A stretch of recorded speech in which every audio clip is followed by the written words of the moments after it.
হঠাৎ ভূমিকম্প কেন? ইরান কি পারমাণবিক অস্ত্রের পরীক্ষা করেই ফেলেছে?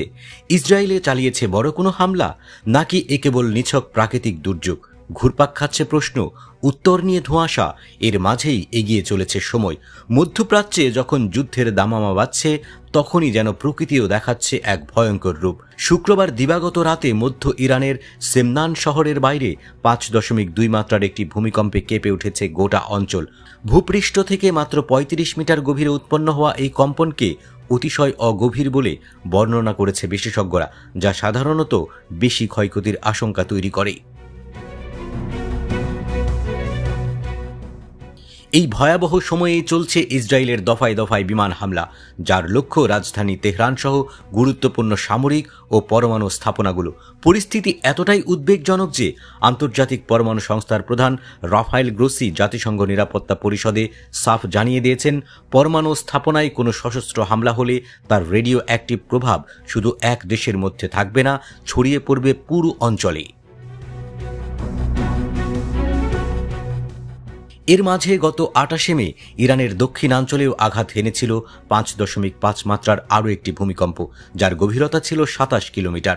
তখনও প্রশ্ন উঠেছিল, প্রকৃতি কি বার্তা দিচ্ছে, নাকি এই প্রাকৃতিক দুর্যোগ আসলে কোনো অজানা বৈশ্বিক বিপর্যয়ের পূর্বাভাস? বসরা উপকূলে অবস্থিত ইরানের একমাত্র পরমাণু বিদ্যুৎ কেন্দ্র বুশেহর ঘিরে আতঙ্ক এখন তুঙ্গে। ইসরায়েলের এক সামরিক মুখপাত্রের মুখ ফসকে বলা বুশেহরে হামলা হয়েছে এমন বিবৃতি ঘিরে আন্তর্জাতিক মহলে শুরু হয়েছে চাঞ্চল্য। পরে তা ভুল বলে দাবি করলেও উত্তেজনা এতটুকু কমেনি। ইরান জানায় বুশেহরে তাদের বিমান প্রতিরক্ষা ব্যবস্থা সক্রিয় করা হয়েছে, যদিও ঠিক কী ধরনের হামলা হয়েছে বা ক্ষয়ক্ষতি হয়েছে কিনা এ বিষয়ে বিস্তারিত কিছু জানায়নি তারা। এদিকে ইসরায়েলের পররাষ্ট্রমন্ত্রী গিদিয়ন সাআর হাইফার এক বক্তব্যে বলেন, ইরান কখনোই সৎভাবে আলোচনায় আসেনি, তারা সময় নিয়ে পরমাণু অস্ত্র তৈরি করছে। এরই পরিপ্রেক্ষিতে ইসরায়েল গত শুক্রবার শুরু করে একের পর এক হামলা। ইরানও চুপ করে বসে নেই, পাল্টা মিসাইল ও ড্রোন হামলায় ইসরায়েলের ঘাঁটি কাঁপিয়ে দিয়েছে তারা।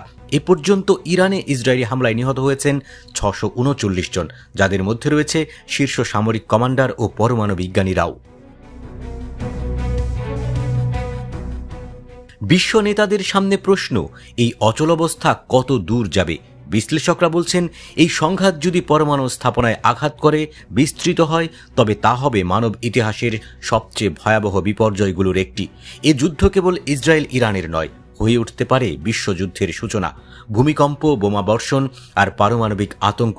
ইরান আজ এক যুদ্ধে, যার প্রতিধ্বনি শোনা যাচ্ছে কূটনৈতিক মহলে, সামরিক ঘাঁটিতে, এমনকি প্রকৃতির গভীরতাতেও।